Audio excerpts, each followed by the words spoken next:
and I would like you to rank them 1, 2, and 3, please. All right, here we go. These classmates are forward thinkers.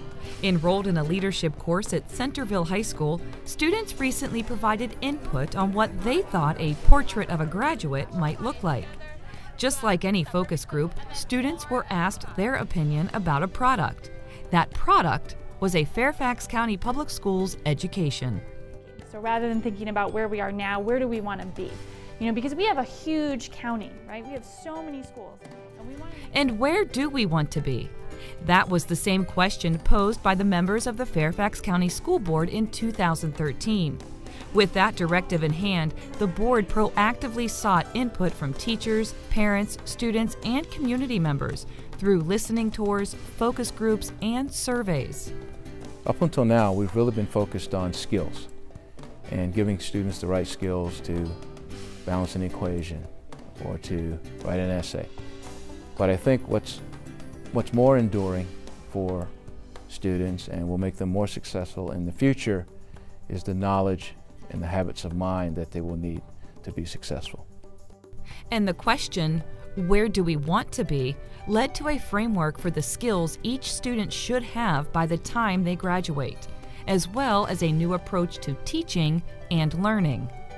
And I think that if we really want to see what a kid can do, giving them opportunity to direct their education and figure out what they want to learn and how they want to learn it and letting them do that. I think that's the only way we're going to get it.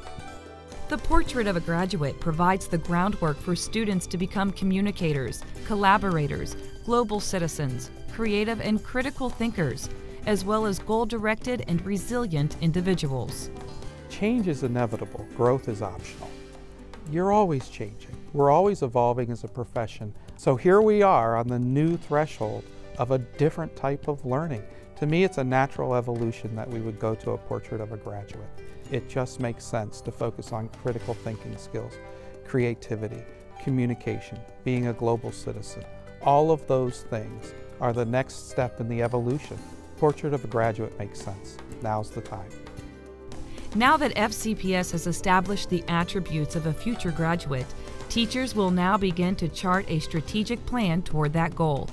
This strategic plan will positively impact teacher instruction and assessment, as well as student learning. Once we've established what the skills are that we think we all need to learn for our graduates, well, are we teaching those or not? And if we're not, what can we do better? How can we change our assessment system? How can we change the way that we teach and the way that students learn in our classrooms every day? That's the real promise of Portrait of a Graduate. And I think that is essential to school leadership, that you are constantly creating, reevaluating, and seeing if what you're doing is the very best thing that can be done for children and with children.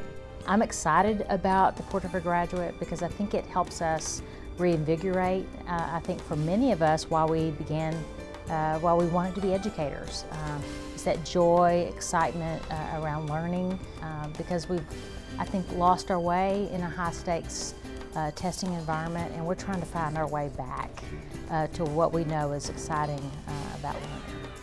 And so we really have the future in our hands. That kindergartner who's a member of the class of 2027, are we ready to prepare them for 2027? We need to be ready to say yes.